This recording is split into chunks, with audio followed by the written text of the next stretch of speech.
యేసుక్రీస్తు నామమున ఈ కార్యక్రమంను వీక్షిస్తున్న మీ అందరికీ శుభములు తెలియజేస్తున్నాను. విజన్ క్యూటీ ఫెలోషిప్ వారి యేసుతో ఏకాంత సమయం ఈ క్వైట్ టైం కార్యక్రమానికి మిమ్మల్ని ప్రేమతో ఆహ్వానిస్తున్నాను.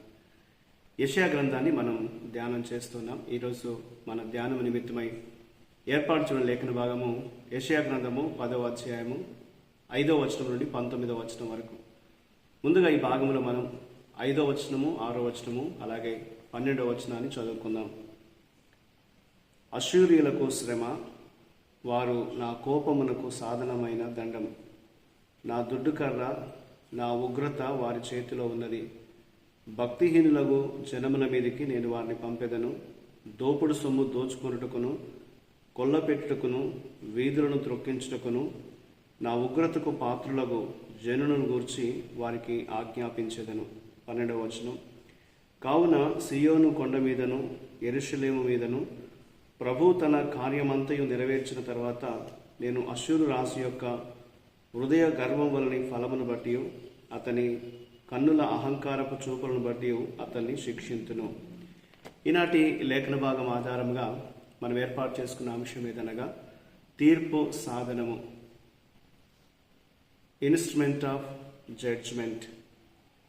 నేటి వాక్య భాగం యొక్క సారాంశాన్ని మనం గమనించినట్లయితే, అష్షూరు దేవుడు తన ప్రజలను శిక్షించడానికి ఉపయోగించుకున్నటువంటి ఒక సాధనం. అయితే ఈ అష్షూరు రాజు దేవుని చిత్తానుసారంగా కాకుండా తన సొంత ఆశయంతో నడిచే గర్విష్టి అనే విజేతగా ప్రవర్తించాడు. తన సొంత ఆలోచనలు అతడు నెరవేర్చుకున్నాడు. తనను తాను అతడు హెచ్చించుకొని తన విజయాలన్నింటినీ తన సొంత బలం చేత మరియు తన జ్ఞానం చేత తాను సాధించానని తాను తలంచి ఉన్నట్లుగా లేఖనంలో మనం చూస్తున్నాం.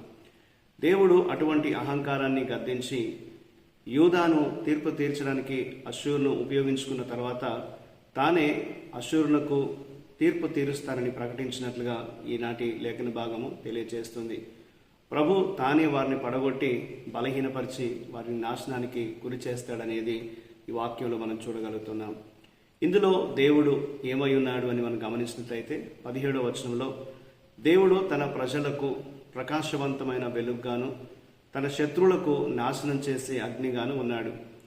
దేవుడు తన ప్రజలను శిక్షించడానికి కొన్నిసార్లు వారిని చీకట్లో ఉంచాడు. కానీ ఇతరులు ఆయన ప్రజలను నాశనం చేయడానికి ప్రయత్నించినప్పుడు ఆయన తన ప్రజలకు వెలుగుగా ప్రత్యక్షమై వారి శత్రువులను ఆయన దహించి వేసినట్లుగా లేఖనం జ్ఞాపకం చేస్తుంది. దేవుని ప్రజల్ని దేవుడు ఆయన చీకట్లో విడిచిపెట్టకుండా వారిని రక్షించే వెలుగుగా దేవుడు ఉన్నట్లు లేఖనం మనకు జ్ఞాపకం చేస్తూ ఉంది. కాబట్టి మన జీవితంలో దేవుడు మనకు నిరంతరం వెలుగై ఉన్నాడు అనేటువంటి రక్షణ వెలుగుగా ఆయన మనకు ప్రత్యక్షమవుతాడనేటువంటి విషయాన్ని మనం మరవకుండా దేవునిపై మనం విశ్వాసం ఉంచాలి అనేది దేవుడు మనకు జ్ఞాపకం చేస్తున్నాడు. ఇందులో మనం నేర్చుకునేటువంటి పాఠాన్ని మనం ఆలోచిస్తే 7 నుండి 11 వచనాల్లో అష్షూరు దేవుని చిత్తానికి భిన్నమైన ప్రణాళికను కలిగి ఉంది. అష్షూరు వారి సొంత ఆలోచన నెరవేర్చుకోవడానికి వారు పూనుకున్నట్లుగా లేఖనాలు మనం చూస్తాం. వారు పొందినటువంటి వరుస విజయాలతో ధైర్యం తెచ్చుకొని దేవుని అస్సలు కూడా పరిగణలోకి తీసుకోకుండా వారు యూదాను మరి యెరూషలేమును లక్ష్యంగా చేసుకొని వారి మీద దాడి చేసినట్లుగా వాక్యంలో చూస్తూ ఉంటాం. ఈనాటికి మన జీవితాల్లో మన దేవుని కొరకు జీవిస్తున్నప్పుడు, సువార్తను వ్యాప్తి చేస్తున్నప్పుడు, సువార్త వ్యాప్తి చేసేటువంటి ఈ బాధ్యత కలిగిన సంఘాలు కూడా మనం చాలా పెద్దవిగా మరియు ధనవంతులుగా మారినప్పుడు అహంకారాన్ని పెంచుకుంటే మనం పడిపోతామనేది లేఖనం జ్ఞాపకం చేస్తుంది. కాబట్టి మన పరిచర్య విజయాల పట్ల మనం ఏమాత్రం కూడా అహంకారాన్ని పెంచుకోకుండా మన హృదయాలు దేవుని చిత్తానికి అనుగుణంగా ఉన్నాయో లేదో చూసుకోవడానికి మనల్ని మనం ఎల్లప్పుడూ వినయంతో పరీక్షించుకోవాలనేది దేవుడు మనకు ఈ లేఖనం ద్వారా జ్ఞాపకం చేస్తూ ఉంటున్నాడు. మనము దేన్ని సాధించినప్పటికీ, ఎలాంటి విషయాన్ని పొందినప్పటికీ దేవుడు మనకు కృప చూపి ఆయన మనకు అనుగ్రహం చూపటం వల్లనే మనం సాధించగలుగుతున్నాం అనేటువంటి విషయాన్ని మనం మరవకూడదనేది ఈ లేఖన భాగం జ్ఞాపకం చేస్తూ ఉంటుంది. అష్షూరు రాజు తాను పొందినటువంటి విషయాలన్నీ కూడా తన బలం చేత తన జ్ఞానం చేత తాను పొందుకున్నాను అనేది అతను తలంచినట్లుగా లేఖలను మనం చూస్తూ ఉన్నాం. కాబట్టి మన జీవితాల్లో మనం ఏదైనా విషయం పొందినప్పుడు ఆ విధంగా మనం ఆలోచించకూడదు అనేది ఈ వాక్యం మనకు తెలియజేస్తుంది. ఎందుకనగా మనం పొందే ప్రతిదీ కూడా దేవుని కృపను బట్టి మనము సాధించుకోగలుగుతాము, పొందగలుగుతాం అనేది లేఖనాలు మనకు తెలియజేస్తున్నాయి. కాబట్టి మనం దేవుని పైన ఆధారపడినప్పుడు దేవుడు మనకు వెలుగునిస్తాడు. ఆయన మనల్ని విజయ పదవులను నడిపిస్తూ ఉంటాడు.